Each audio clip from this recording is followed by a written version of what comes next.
Have you ever shared a goal with someone and instead of support, you got silence? A joke? Or that look that says, yeah, good luck with that. Let me be honest with you. This is my fourth YouTube channel. The first three failed. No growth, low views, lost motivation. And my friend always keeps telling me, bro, this isn't your thing. Just quit and do something else. Maybe you've heard that too, from friends, from family, from people who say they care.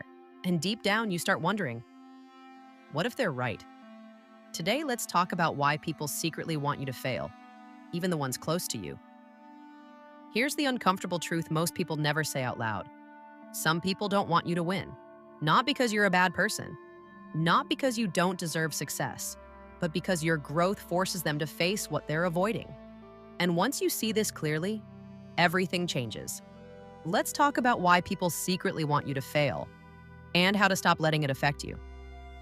1. Your success highlights their comfort zone. Most people aren't lazy, they're comfortable. They've built a life that feels safe, predictable, familiar. And the moment you decide to change, start a business, hit the gym, quit a bad habit, chase something bigger, you accidentally shine a spotlight on what they're not doing. And that makes people uncomfortable. So instead of saying, wow, maybe I should try too, they say things like, that's unrealistic. Most people fail anyway. Why can't you just be happy where you are? Not because they're evil, but because your movement threatens their stillness. Why this matters. If you expect everyone to cheer for you, you'll quit early. If you expect resistance, you'll stay grounded. Action step. Stop announcing your goals to people who haven't earned the right to hear them. Move in silence. Let results speak. 2. Failure makes them feel safer. Here's something no one likes to admit. When you fail, it reassures others that they made the right choice by not trying. Your failure becomes their justification. It whispers to them, see, I told you it was risky. Good thing I stayed where I am. This is why some people seem oddly satisfied when things don't work out for you. They're not celebrating your pain. They're protecting their identity. Why this matters. If you internalize their reactions, you'll start shrinking yourself to keep others comfortable. And that's a slow, silent way to lose your life. Action step. When you fail, and you will, don't explain yourself to people who never believed in you anyway. Reflect privately, adjust, move forward. 3. Your discipline exposes their excuses. When you start waking up early, when you stop procrastinating, when you say no to distractions, you don't even have to say a word.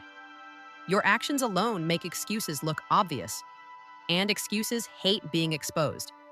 So people push back. They'll say you're doing too much, that you're obsessed, that you've changed. What they really mean is, you're reminding me of what I said I'd do and didn't. Why this matters. Discipline makes insecure people uncomfortable. That's not your burden to carry. Action step. Don't defend your routines. Don't argue, just stay consistent. Consistency silences criticism better than any explanation ever could. But here's where it gets deeper. Sometimes, the people who want you to fail aren't strangers. They're friends, family, people you love, and that hurts. 4. They fear losing access to you. When you grow, relationships change. Not everyone can come with you, and deep down, some people sense that. They worry you'll outgrow the version of yourself they're used to, that you'll have less time, different priorities, new standards. So without realizing it, they try to keep you where you are. Not because they want you small to K, but because they want you familiar. Why this matters, if you don't accept that growth creates distance, you'll sabotage yourself to keep connections that no longer fit. Action step, you don't have to cut people off aggressively. Just stop shrinking to stay relatable. The right people adjust, the rest reveal themselves. Comment below who tried to make you quit and did you listen? 5. Your courage challenges their self-image. Every time you choose courage over comfort, you challenge the story others tell themselves.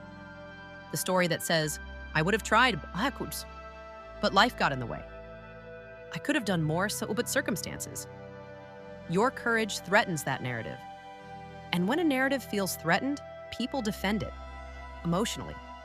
That defense can look like doubt, sarcasm, passive comments, or fake support with no real encouragement.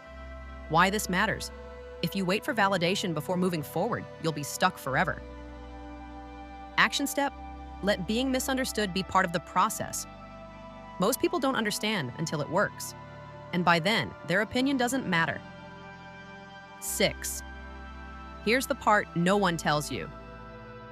This isn't about becoming cold or bitter or isolated, or it's about clarity. Once you understand that resistance is normal, you stop taking it personally. You stop doubting yourself every time someone hesitates to support you. You stop overthinking every reaction. You realize this isn't a sign to stop. It's a sign you're doing something different, something meaningful. Quick recap. People may secretly want you to fail because your growth exposes their comfort. Your failure makes them feel safer. Your discipline reveals their excuses. Your success threatens familiar dynamics. Your courage challenges their identity. None of that is your responsibility. Your responsibility is to keep going anyway. So here's what I want you to do. Just one thing. Tonight, write down one goal you've been hesitant to fully commit to. Not because you can't do it, but because you're worried about how others will react. And then take one small step toward it. Quietly, without asking permission. You don't need everyone to believe in you. You just need to believe in yourself long enough to prove them wrong. Let's improve together. Don't forget to subscribe and press the bell icon.